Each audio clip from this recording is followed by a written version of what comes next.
अस्सलाम वालेकुम। Australian cricket में आप सब लोगों को खुश आमदीद। पाकिस्तान और आयरलैंड की सीरीज जो कि जारी है, उसका दूसरा मैच आज खेला जाएगा। अगर हम पहले मैच की बात करें तो पाकिस्तान बुरे तरीके से वो मैच हार गया। उसकी क्या वजूहात थी और हमने पिछले 2 दिन वीडियो क्यों नहीं बनाई, इस पर हम इस वीडियो में बात करेंगे। तो आपको बताते चलेंगे 2 दिन से हमारे यहाँ पे लाइट नहीं थी। पाकिस्तान में आपको वापडा का सिस्टम तो पता ही है, अगर एक दफा बारिश की वजह से लाइट चली जाए तो फिर 2 दिन आती नहीं है। इस वजह से हमारी वीडियोस नहीं आ सकी। अगर बात करें पहले T20 की, तो पहले T20 में आयरलैंड ने पहली दफा पाकिस्तान को T20 इंटरनेशनल में शिकस्त दी है। और इसका क्रेडिट किसको जाता है और पाकिस्तानी टीम में से किस किस की परफॉर्मेंस जो थी वो बिलो एवरेज रही। तो इस पे हम बात करते हैं मजीद जैन भाई से। जैन, आप कैसे ओवरऑल देखते हैं पाकिस्तान ने पहले बैटिंग की, फखर जमान और बाबर आजम की स्लो इनिंग्स को? देखिए, बिल्कुल हमेशा की तरह पाकिस्तान ने एक दफा फिर जो है वही स्लो बैटिंग की और पहले सोच के आए हुए थे 170-80 करना है। लेकिन अब तक तो इनको समझ जाना चाहिए कि 170-80 वाली गेम जो है वो अफगानिस्तान भी कर रहा है, आयरलैंड भी कर रहा है। अब वो चीज खत्म हो गई है। लेकिन पाकिस्तान जो है वाइट टीम है जिन्होंने 80s की क्रिकेट जारी रखी हुई है। हालांकि बांग्लादेश को हम सबसे स्लो टीम जो है सफर करते हैं, लेकिन वो उन्होंने भी पिछली सीरीज में श्रीलंका के खिलाफ जो है 200 रन बना दिए। लेकिन अभी तक पाकिस्तान से वर्ल्ड कप 2022 के बाद एक दफा भी 200 रन नहीं हो सके। तो ये वर्ल्ड कप में कैसे खेलेंगे मोहसिन भाई? इसी जैन भाई, आपकी बात बिल्कुल ठीक है। और अगर हम बात करें फखर जमान की, स्पेशली बाबर आजम चले एक एंकरिंग रोल प्ले कर रहे थे, लेकिन फखर जमान जो है वो हर मैच में बहुत ज्यादा स्लो स्टार्ट लेते हैं, फिर अपनी विकेट को थ्रो कर देते हैं। और न्यूजीलैंड वाली सीरीज में भी हमने देखा कि एक मैच हम उनकी वजह से हारे। तो ये बहुत अजीब सी सूरत हाल है कि आप टीम में मोहम्मद रिजवान एंकरिंग कर रहे हैं, बाबर आजम एंकरिंग कर रहे हैं, फखर जमान एंकरिंग कर रहे हैं। आप T20 टीम में इतने एंकर्स के साथ जा नहीं सकते। या तो आप फखर जमान को बाहर कर दे या उनका रोल डिसाइड कर दे कि भाई आपने तेज खेलना है। तो आप कैसे इस इनिंग को देखते हैं? देखिए, फखर जमान की हमने हमेशा बात की है। फखर जमान पाकिस्तान के लिए मैच विनिंग साबित होते हैं हमेशा ही। लेकिन फखर जमान मैच विनिंग कब साबित होती हैं? जब वो ओपन करते हैं। आप उनको खिला रहे हैं नंबर 4 पे, वन डोर पे खिला रहे हैं नंबर 4 पे खिला रहे हैं, और आप जो आपका दोस्त है, आपके कैप्टन का मोहम्मद रिजवान, उसको उन्होंने ओपन करवा दिया। अगर उसकी तो टीम में जगह नहीं बन रही, रिजवान की जगह पे अगर आपने रिजवान विकेट कीपर खिलाना है तो आप मोहम्मद उस्मान को चांस दे। इन्होंने उस्मान को कर दिया बाहर। हालांकि पहले उसको उन्होंने चांस दिया नंबर 4 पे, फिर उन्होंने रिजवान को अब ओपनर लिया। हालांकि उस्मान का हक बनता था कि उस्मान ओपनर आते और रिजवान बाहर होते। अगर इन्होंने उस्मान को नहीं था खिलाना, फिर फखर जमान से इनिंग ओपन करवाते तो शायद रिजल्ट कुछ हो रहा था। फखर जमान आपको पता है एक अच्छा स्टार्ट लेते हैं, अगर वो 50 भी करें तो 20-25 बाल भी कर देते हैं। देखिए मोहसिन भाई, पाकिस्तान में जो है ना हमेशा ज्यादती होती है आई है उस प्लेयर के साथ जो शरीफ होता है। और फखर जमान जो इसी तरह के प्लेयर है, हमने देखा कि पहले उनको ओपनिंग से वन डाउन पे किया गया, लेकिन वन डाउन पे जब उन्होंने कुछ ना कुछ एडजस्ट कर लिया था, स्पिनर को उन्होंने खेलना सीख लिया, स्पिनर्स के खिलाफ कैसे खेलना, जिस नंबर पे आते थे स्पिनर भी लगे होते थे। अब उनकी जो है पोजीशन उससे भी नीचे कर दी गई है। तो ये फखर जमान के साथ जो है ज्यादती जो है शुरू से की जा रही है और अभी तक उनके साथ जो है ज्यादती जारी है। देखिए, ज्यादती नहीं है, हमारे कैप्टन की जानिब से ज्यादती है। वो रिजवान को इस टीम के अंदर जबरदस्ती एडजस्ट करने की कोशिश कर रहा है। बिल्कुल, ये तो हम पहले बात कर चुके हैं। अगर रिजवान को इस टीम में जबरदस्ती डाला जाएगा तो इसी तरह के रिजल्ट सामने आएंगे। तो मोहम्मद उस्मान के साथ ओपन जा सकते हैं, बाबर वांडन, फिर आप फखर को लेके आ सकते हैं ताकि स्टार्ट भी आपका अच्छा हो, फिर फखर भी आगे इजीली आके अपने इनको बिल्ड कर सके। और जो सबसे अनहोनी हुई कि इफ्तिखार और चाचा जो है इस टीम के खिलाफ चल गए, जो अब हम वर्ल्ड कप में बहुत ज्यादा भारी पड़ने वाला है। और आजम खान मुसलसल फ्लॉप होते जा रहे हैं। क्या वजह कि उन्हें कॉन्फिडेंस नहीं मिल रहा, उन्हें बैक नहीं कर रही टीम? क्या वजह? हमजा, आप कैसे देखते हैं दोनों इनिंग्स को? आजम खान ऐसे प्लेयर हैं, वो जिस दिन वो चढ़ गए उस दिन पाकिस्तान वन साइडेड किसी भी टीम को हरा देगा। तो ऐसे प्लेयर्स को बैक करना चाहिए। ऐसे नहीं हम कि एक इनिंग या 2 इनिंग के बाद आप उनको कह दें कि आप बाहर, हम आपको बाहर कर रहे हैं। अगर आप आजम खान को अपने प्लान में रख रहे हैं वर्ल्ड कप के, तो आपको उनको चांस देना चाहिए, उनको बैक करना चाहिए। हमने आसिफ अली को कितना बैक किया? आसिफ अली को हमने 2021 का वर्ल्ड कप खिलाया, 22 का खिलाया, तो 2019 का ओडीआई वर्ल्ड कप वो खेले। तो ये प्लेयर को जिसको आप ले रहे हैं वो है भी हिटर, तो उसको आपको बैक करना चाहिए। वो आपको पता है वो मैच विनिंग प्लेयर है, उसकी एक इनिंग आपको वन साइडेड मैच जितवा दे किसी भी टीम के अगेंस्ट। तो आजम खान को आपको कॉन्फिडेंस देना चाहिए, उसको ये तीनों मैच देने चाहिए और इंग्लैंड वाली सीरीज भी देनी चाहिए, और पता चले कि आजम खान क्या कर सकते हैं, आप उसकी सलाहियतों का। और मौसम भाई, ये आपने इफ्तिखार की बात की, लेकिन आप घटिया अपन चेक करें पीसीबी का, जो कल मैच आयरलैंड जैसी टीम के खिलाफ मैच हारने के बाद जो है उनको वीडियो जो है अपलोड की गई थी उनके पेज पे। वो बता रहे हैं कि मैंने जो टीम में रोल है मैंने वही निभाया, मैंने इस तरह कर दिया। मैं इसका मतलब ये शान का मुकाम है कि आप आयरलैंड से मैच हार रहे हैं और आप इस तरह के जो है लतीफे लोगों को सुना रहे हैं, पाकिस्तानी अवाम को। और आप बाबर आजम की स्माइल चेक करें जिस वक्त वो पोस्ट मैच में गए हैं, जैसे पता नहीं क्या कोई ट्रॉफी जीत लिया या क्या कर लिया, समझ से बाहर था कि वो किस बेसिस पे, मतलब किस वजह से इतनी हंसी आ रही थी उनको। और ये सबसे बड़ी मुझे लगे ब्लंडर, अगर आप देखें तो आयरलैंड की पिचेस जो है ना वो कभी भी लेग स्पिनर को शूट ही नहीं करती। बाबर आजम ने प्लान से हट के आउट ऑफ बॉक्स जाके करने का कुछ सोचा ही नहीं। आपने मुसलसल शदाब से 4 ओवर करवाए, आपके पास इफ्तिखार थे बॉलिंग ऑप्शन, आपके पास साइम थे कि आप वैरायटी लाएं, आप चेंज करें। और सबसे ज्यादा जो पाकिस्तान को इस वक्त कमी महसूस हुई वो चौथे जो इनके पास फास्ट बॉलिंग ऑलराउंडर की कमी है। अगर आपके पास आमिर जमाल होते या वसीम जूनियर होते, वो आपको बैटिंग में भी एज देते और आपके बॉलिंग के भी 1-2 ओवर करवा देते। जैसे कि आपने पिछले मैच में देखा, शदाब से आपने ओवर करवाए क्योंकि आपको मजबूरी बन चुकी थी पूरे करवाना, और उन्होंने 54 रन खाए। तो जब इनके शदाब ने ओवर में 24, 20, 22 खाए तो मुझे लग गया कि आप पाकिस्तान नहीं जीत सकता। और दूसरी बात कि शाहीन जो है शहीन हमेशा जब यार्कर करते हैं एंड वाले ओवर में तो वो थर्ड मैन ऊपर रखते हैं। ये हम कितनी दफा देख चुके हैं, बेशक वो अरफान नियाजी हो, सऊद शकील हो, मैथ्यू वेड हो, या एक दफा हारिस ने भी स्टार्ट में मारा था। तो ये लिस्ट लंबी होती जाएगी, ये पता नहीं दिमाग से सोचते नहीं है। ये हम जैसे लोग बाहर बैठ के ये एनालिसिस कर रहे होते हैं कि भाई आप यार्कर मारे, आप थर्ड मैन पीछे रखें। तो लिंदा आप इस बात को कैसे देखते हैं? शहीन का तो इसमें कोई कसूर नहीं। शहीन ने, अगर आप शहीन का सेकंड लास्ट ओवर देखें तो शहीन को 100 में सिर्फ 7 रन लगे हैं। तो और एक 4 की वजह से आप ये नहीं कह सकते कि वो थर्ड मैन को अंदर क्या आप इतने सीनियर हैं, अगर आप मुसलसल एक ही गलती बार बार करते जाएंगे तो इस बात की तो कोई दुख नहीं है, तो आपको कौन इंसान कहेगा अगर आप एक ही गलती बार बार करते जाएंगे? देखिए शहीन जो बॉलिंग करते हैं यार को, वो सिर्फ एक ही शॉट है, जो भी बैट्समैन खेलता है यार का वो स्कोप ही खेलता है। देखिए मोहसिन भाई, आप जो है ना वो किसी भी तरीके से ना हम देखते हैं पाकिस्तान में ऐसे ही होता है कि 170-80 करके जो है वो बॉलिंग पे डाल दिया जाता है। बाबर आजम ने भी कहा कि 10 रन शॉर्ट थे, लेकिन ये बात हमने पिछले दो साल से सुनते आ रहे हैं कि 10 रन शॉर्ट, 10 रन शॉर्ट। ये समझ नहीं आ रहा कि 10 रन पूरे किस दिन होंगे,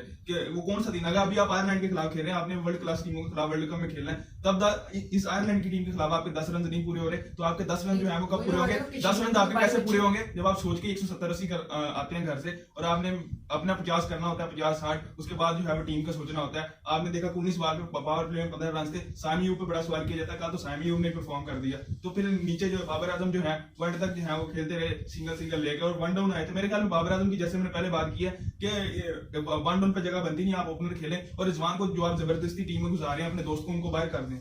नहीं, बाबर आजम की अगर आप बात करें, बाबर आजम का स्ट्राइक रेट था 132 का, और अगर आप आयरलैंड की पूरी टीम का स्ट्राइक रेट देखें, सिर्फ एक प्लेयर जिसने किया 7 बालों पे 4, उसके अलावा उनकी पूरी टीम का स्ट्राइक रेट बाबर आजम से ज्यादा था। और आपका जो कैप्टन है जो 1 डाउन आया, वो लास्ट तक गेम को लेके भी गया, वो 132 के स्ट्राइक रेट से खेल रहा है, और उसके बाद वो कह रहा है जी कि हमें बॉलिंग में हरवा दिया। हालांकि स्टर्लिंग ने आती आके इनकी ऐसी इंसल्ट की, वो कह रहा है कि फट्टा विकटें होती हैं पाकिस्तान में भी, इधर भी, आयरलैंड में भी, तो हम इनको बैटिंग भी देखते हैं कि क्या कर सकते हैं। उसने ये भी कहा कि हमें पता था ये 170 या 180 करेंगे तो हम ये चीज कर लेंगे। आपका कैप्टन कह रहा है कि हम इतना स्कोर तो डिफेंड करेंगे 180, हालांकि दूसरी टीम को कैप्टन कह रहा है कि हम सोच के ये आए थे कि अगर इन्होंने 180 किया तो हम चेज कर लेंगे। तो आप कह रहे हैं जी 180 इस पिच के ऊपर बहुत अच्छा स्कोर था, हमने इसको डिफेंड करना था, बॉलिंग अच्छी नहीं हुई। और आपका कैप्टन ज्यादा थका हुआ है, सिर्फ यही सोच लेके आता है कि 170 हो जाए, 180 हो जाए, तो फिर आप खुद ही पूरी टीम का माइंडसेट का अंदाजा लगा लें, फिर पूरी टीम किस माइंडसेट। और मोहसिन भाई, ये स्ट्रेटजी अब सारी टीमों के, छोटी टीमों बड़ी टीमों के, पाकिस्तान के ये स्ट्रेटजी है कि टॉस जीत के इनको बैटिंग दे दो, कितने ज्यादा कितने कर लेंगे, 170-80 करेंगे। और आज की क्रिकेट में ये बाबर आजम कहते हैं कि पार स्कोर भी नहीं है, आज क्रिकेट में पार स्कोर ज्यादा 200 है। अगर कल वहां पे वो इफ्तिखार थोड़ा सा ज्यादा अच्छा ना खेलते तो शायद हम 160 पे ही रह जाते।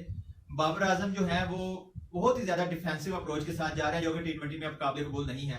अगर आप बाकी टीम्स को देखें, वो बैटिंग डेप्थ के साथ जाते हैं। बाबर आजम ने उसका ऑपोजिट रखा हुआ है कि आपने जो है चौथा फास्ट बॉलिंग ऑलराउंडर नहीं रखा हुआ टीम ने, आपने उनके स्क्वाड में भी नहीं रखा हुआ, और फिर आपकी अप्रोच जो है आप टीम में 3-4 एंकर्स खिला रहे हैं। तो इस तरह टी20 कभी नहीं जीता जाता, ना ही कोई टीम जीती है इस तरह। तो अगर हम बात करें कि यानी कि ओवरऑल जो मैच का आउटकम रहा है, हमें इससे क्या सीखने को मिला है, एक तो सबसे बड़ी बात ये कि अगर आप 100 गीदरों की सरबराही शेर को देते हैं तो सारे शेर की तरह लड़ते हैं, अगर 100 शेरों की भी सरबराही गीदर को देते हैं तो वो गीदर की तरह हो जाते हैं। लेकिन मौसम भाई, आपने सही बात की, और हमने देखा था कि एक ही सीरीज जो है शहीन को कैप्टनसी मिली थी, वो अवेयर सीरीज थी, और न्यूजीलैंड की फुल स्ट्रेंथ टीम जो है वहां पे खेल रही थी, तो वहां पर काफी ज्यादा तनकीद की कि वो 4-1 से सीरीज हार गए हैं। लेकिन जब आपने 6 दफा के चैंपियन कैप्टन, 7 दफा के चैंपियन कैप्टन को दोबारा वापस लाया, तो आपने रिजल्ट देख लिए, फिर वो रिजल्ट आना शुरू हो गए हैं। तो समय से बाहर था कि उनको कैप्टनसी पे लाया गया। और बाबर आजम की हमने पहले बात की कि आपको कैप्टनसी लेनी नहीं चाहिए थी, आपको तो निकाला गया था, आपको तीनों फॉर्मेट से निकाला गया था, लेकिन आपने फिर से दोबारा कैप्टनसी एक्सेप्ट कर ली। तो ये समय से बाहर है, क्यों किया गया? ना तो पाकिस्तान क्रिकेट के लिए अच्छा है, ना बाबर आजम के लिए अच्छा है। तो फिर ये समय से बाहर है कि क्यों उस तरह का डिसीजन उन्होंने एक्सेप्ट किया।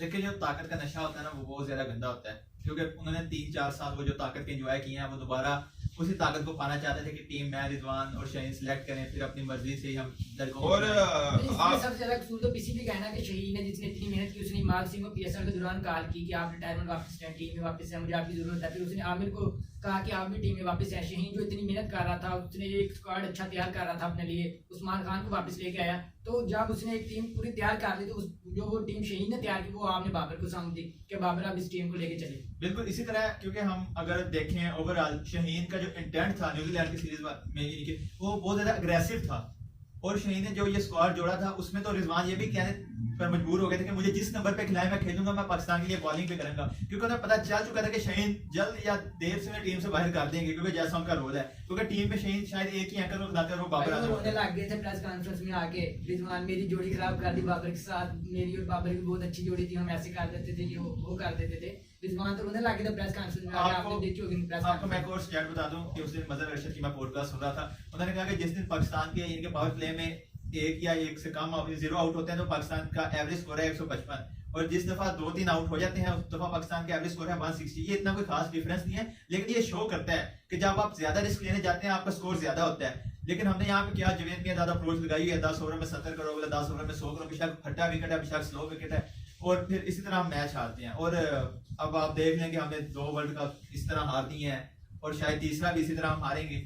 तो अलीम साहब, आपको क्या लगता है कि बाबर आजम कब अपनी अप्रोच चेंज करेंगे या करेंगे ही? आपने एक बात आप मिस कर गए, हमने एशिया कप भी हारा है। एशिया कप बिल्कुल, वो भी रिजवान की वजह से। इसके अंदर एक रिजवान एंड तक खड़े रहे और इनसे मैच फिनिश 49 बॉल में 55 किया। 50 बॉल में 55 किया। तो ये जो बाबर का माइंडसेट है ये तो नहीं चेंज हो सकता। ये जो आपके अब कोचेज आएंगे, अभी ग्रेग क्रिस्टियन ने भी आना, शायद वो आगे कुछ कर जाएं, वो आगे कुछ बता दें इनको कि भाई क्रिकेट यही चले, क्योंकि वो आईपीएल से इधर आएंगे तो शायद वो कुछ आगे के माइंड में कुछ तब्दीली ये गलत बात की है। ये कोच इस तरह का रखते हैं जो पहले इनकी तरह का, और मेरे ख्याल में ये इन्हीं की तरह कोच है। और दूसरे जो है अजहर महमूद जो है वो फिलहाल जो इस वक्त कोच है वो जो है इनसे थोड़ा सा डिफरेंट माइंड है। हमने इस्लामाबाद में भी देखा, लेकिन उन्होंने भी कहा था कि न्यूजीलैंड की सीरीज में कहा था कि हमने जो है वो कुछ रन कम किए, मिडिल ओवर में हम स्लो खेले।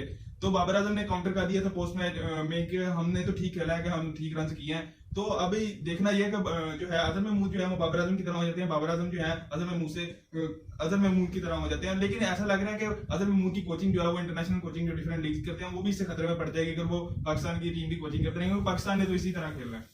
और मुझे जो सबसे ज्यादा बाबर आजम में कमी नजर आती है वो है एक्सट्रीम ओनरशिप की, कि वो अपनी गलतियों को एक्सेप्ट ही नहीं करते, वो हमेशा ब्लेम जो है बॉलर्स पे डालते हैं। अगर आप देखें ना, उस दिन फखर जमान स्लो खेले थे तो उन्होंने प्रेस कॉन्फ्रेंस में आके क्या कहा कि मुझे ये मैच फिनिश करना चाहिए था, मेरी गलती है, मैं फिनिश नहीं कर सका। जो एक्सट्रीम ओनरशिप है वो आपको एक बढ़िया इंसान बनाती है, आपको तरक्की में किरदार अदा करती है। लेकिन बाबर आजम जब भी आते हैं, आप देखें उनका कल का स्कोर कितने स्लो स्ट्राइक रेट से खेले हैं, और आगे कह रहे हैं कि हम कैचेस नहीं पकड़ सके, हम 10-15 रन शॉट्स थे। तो भाई किसकी वजह से शॉट्स थे? आप एक्सट्रीम ओनरशिप पे हैं कि भाई मेरी वजह से मैं स्लो खेल रहा हूं, मैं नहीं अच्छा परफॉर्म कर सका। लेकिन आपने हमेशा ब्लेम अपने बॉलर पे डालना होता है, अपने फील्डर्स पे डालना होता है। और आप तो, मैं कल जो न्यूज़ की हेडलाइन सुन रहा था कल के परसों, तो उन्होंने भी लिख दिया कि बाबर आजम ने हमेशा की तरह यही कहा कि हम 10 से 15 रन शॉट से, और ये कभी भी पूरे नहीं हुए। और 2-3 साल से पूरे हो ही नहीं रहे। हमने देखा कि 2-3 साल से 10-15 रन जो है वो पूरे हो ही नहीं रहे। इंग्लैंड आई थी पाकिस्तान, 170 रन भी बनाए थे पाकिस्तान ने, उन्होंने 14 ओवर में बगैर विकेट के पूरा कर दिया। तो बाबर आजम ने तभी कह दिया कि 10-15 रन छोड़ दे, हालांकि वो लोग कह रहे थे कि 60-70 अभी और होते तो वो भी बन जाते। और अच्छी बात यह है कि मोहम्मद आमिर जो है वो वहां पे पहुंच चुके हैं, आज उनकी शमूलियत मुतवक्की है आज के